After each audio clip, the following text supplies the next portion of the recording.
Olá pessoal, tudo bem com vocês? Vamos dar início à primeira semana do Plano de Estudo Tutorado PET Volume 5 e voltado para o segundo ano do ensino médio, a gente vai falar um pouquinho sobre as briófitas. As briófitas, elas são plantas pequenas e elas são conhecidas como plantas avasculares. Por que plantas avasculares? Porque elas não possuem um tecido de condução especializado, que é o xilema e o floema. Então, as substâncias, os nutrientes, são passados pelas partes das plantas através de célula a célula, para ela não ter esse tecido de condução. Elas vivem geralmente em ambientes úmidos, Elas formam como se fossem aqueles tapetes verdes sobre pedras, tronco de árvores, barrancos, são encontradas às vezes em calçadas. E esses ambientes também, como elas são muito sensíveis, principalmente à poluição, elas são consideradas como bioindicadores ambientais. Então, ambientes que têm muito excesso de poluição, a gente não consegue encontrar as briófitas por causa dessa sensibilidade dela. E a das representantes das briófitas, a gente tem as mais conhecidas, os musgos e as hepáticas, como vocês podem ver aí na imagem. Então, a gente vai falar um pouquinho sobre as características das briófitas. Como a gente viu, elas são muito simples, avasculares, não tendo tecido de condução. Então, as briófitas, igual as outras plantas maiores de grande porte, que a gente fala que tem o caule, raiz, folhas, elas têm estruturas diferentes, que nem recebe essa denominação. Então, o eixo principal do corpo é chamado de cauloide, tá? Como se fosse o caule. E aí ela tem estruturas bem finas, parece lâminas, que a gente chama de filoides, que se assemelha muito às folhas. E a gente também tem essas estruturas de fixação ao solo, que a gente chama de rizoides. E são esses rizoides que contribuiu para a conquista das briófitas no ambiente terrestre. A gente viu nas aulas anteriores que o ancestral comum era as algas. As algas são aquáticas. Elas ainda precisam da água no ambiente marinho. Tem de água doce também, mas as briófitas, elas não vivem dentro da água especificamente, não tem aquática. Elas são bem resistentes, pode até viver ali naquele ambiente mais úmido, pegar a água do mar, mas elas não sobrevivem dentro do ambiente aquático marinho, tá joia? E elas são separadas em gametófito e esporófito.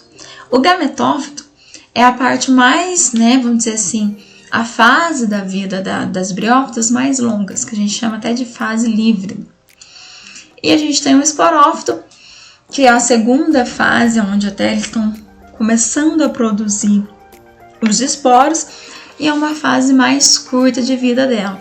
Como vocês veem na imagem, mostra ali essas duas fases, e na fase do esporófito a gente tem a cápsula, e dentro da cápsula é produzido os esporos. Mas então, professora, produziu esses esporos dentro da cápsula, então como que é o ciclo de vida das briófitas? As briófitas, elas são, na maioria, são dioicas. O que quer dizer dioicas? Elas têm dois sexos. Então, eu tenho uma planta masculina e uma planta feminina.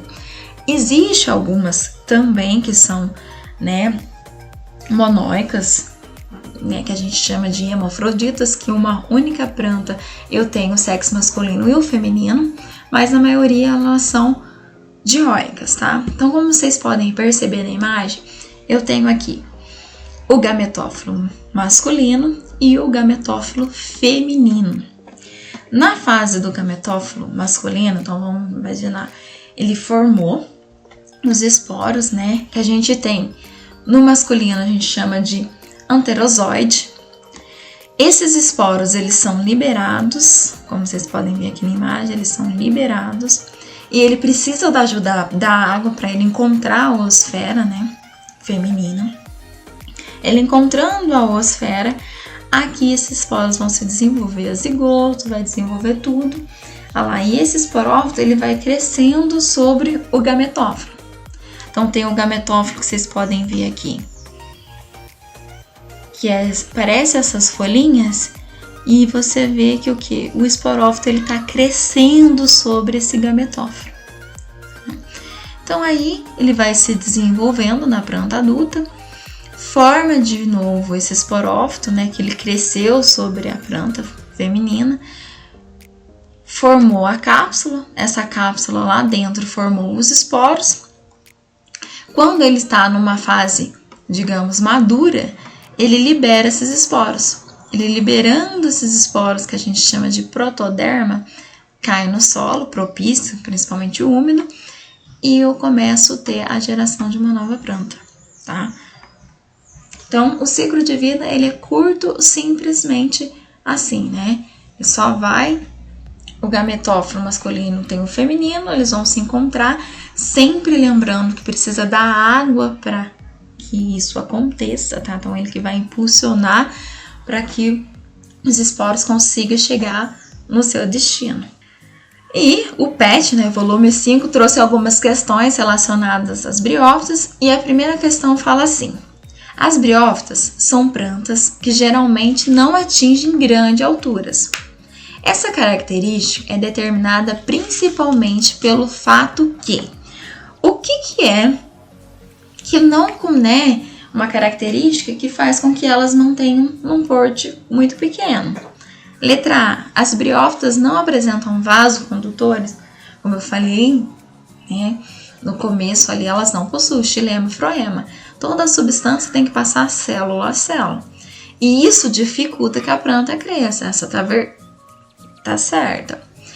B. As briófitas reproduzem-se por alternância de geração? Sim, tá certa. Só que não é isso que não possibilitou que ela se desenvolvesse no grande porte. Vamos analisar as outras. C. As briófitas dependem da água para a reprodução? Sim, elas dependem. Mas também não é, vamos dizer assim, um empecilho para que elas pudessem atingir grandes alturas. Letra D. As briófitas não apresentam semente nem frutos? Realmente, não representa, não possui, né? Até então que até o caule, né, raízes e folhas nem são consideradas folhas, raízes e caules, né? São rizóides, cauloides, filóides. Então a única alternativa que mostra uma característica que fala que as plantas briófitas não podem atingir grandes alturas é a letra A, que as briófitas não apresentam vasos condutores. Questão 2. Na passagem evolutiva das plantas aquáticas, algas verdes, para o ambiente terrestre, alguns cientistas consideram as briófitas as primeiras a apresentarem características que se permitiram que as plantas invadissem esse tipo de ambiente. No referido grupo briófitas, uma dessas características é o A. Então, qual é a característica que permitiu que elas dominassem e invadissem o ambiente terrestre? Letra A. O aparecimento da clorofila dando início ao processo de fotossíntese?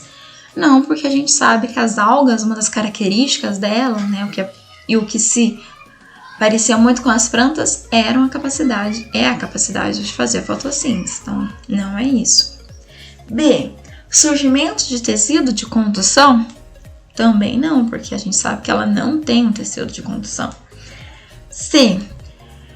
Formação de sementes como modo mais eficiente de propagação? Também não, porque a gente sabe que ela não desenvolve semente, nem fruto, flor, nada disso. D. Surgimento dos rizóides que assumiram as funções de absorção e fixação? Tá certo? Lembra que eu falei lá? Então, foi os rizóides, esse mecanismo dela fixar ali no solo, e ele vai absorver e de célula a célula vai passando os nutrientes por toda a planta. Então, isso é uma das características que possibilitou essa conquista no ambiente terrestre. Vamos analisar a E. Eliminação da dependência da água para a fecundação? Tá falso, porque ela precisa da água para se reproduzir. Então, a alternativa correta é a letra D. Surgimento de rizóides que assumiram as funções de absorção e fixação. Questão 3. As briófitas apresentam ciclo de vida com alternância de gerações e dependência de água. A figura abaixo, que é do lado, apresenta uma das etapas do ciclo de vida de um musgo, que se caracteriza por ser transitória e diploide. Marque a alternativa que indique corretamente o nome desse ciclo. Então, qual que é esse ciclo? Lembra que eu mostrei a imagem lá? A gente tem o gametóforo e o esporófito. Então, qual dessas duas fases, que ela é dependente da água? É o esporófito, porque lá no esporófito é onde ele vai liberar o esporo. Então, o esporo, para que ele chegue até a outra planta, ele precisa da água. Então, a alternativa correta, o nome desse ciclo é o esporófito. Então, é a letra A. Então, nem precisa a gente analisar as outras, por tudo que a gente já falou. O gametóforo é a fase de vida mais longa, só que ela, independente ali, ela tá vivendo de uma maneira livre, vamos dizer assim. O protalo também não tem nada a ver. A oosfera é a parte feminina que vai desenvolver os esporos, E o arquegônio também não está relacionado a essa dependência, da água, essa característica específica transitória e diploide. Então, a alternativa correta é a letra A. Questão 4. São características das briófitas. Letra A, fase gametófica dominante, esporófito dependente do gametófito, fecundação dependente da água. B, fase esporótica dominante, gametófico dependente do esporófito, fecundação dependente da água. C, fase gametótica dominante, esporófito independente do gametófito, fecundação independente da água. E letra D, fase esporófica dominante, gametófito independente do esporófito, fecundação independente da água. A E, a fase gametótica dominante, o esporófito reduzido a uma, gamética e fecundação independente da água. Então, se a gente for, analisando uma a uma, e a gente lembrar do que a gente falou das características das briófitas, quais são as duas fases das briófitas? A gametótica e a esporófita, certo? Então, a gente tem a gametótica e a esporófita. A gametótica é a fase mais longa dela. E a esporófita é a fase mais curta, onde a gente produz o quê? Os esporos. E lembra que eu falei lá no começo que uma fase é dependente da outra. Então, a fase esporófica é dependente da gametótica, tá? E a gente sabe que depois que os esporos são liberados, eles precisam da água para poder conduzir esses esporos. Então, a única alternativa que se encaixa aqui, como característica geral das briófitas, é a letra A, que é a fase gametótica dominante, o esporófito dependente do gametófico e a fecundação dependente da água. Questão 5. As briófitas são plantas que dependem da água para sua reprodução e apresentam ciclo de vida com alternância de geração. A respeito da reprodução das briófitas, marque a alternativa incorreta. Letra A. O anterozoide nada até a oosfera, que se localiza no interior do arquegônio.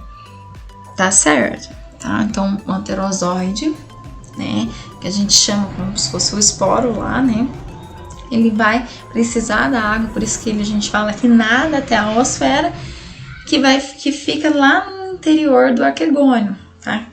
A gente que tem a oosfera, ela fica dentro do arquegônio. Mas a gente for parte por planta, primeiro tem o arquegônio, depois a oosfera. Então, isso aí tá correto. B. Os anterozoides são bifragelados. Também tá correto.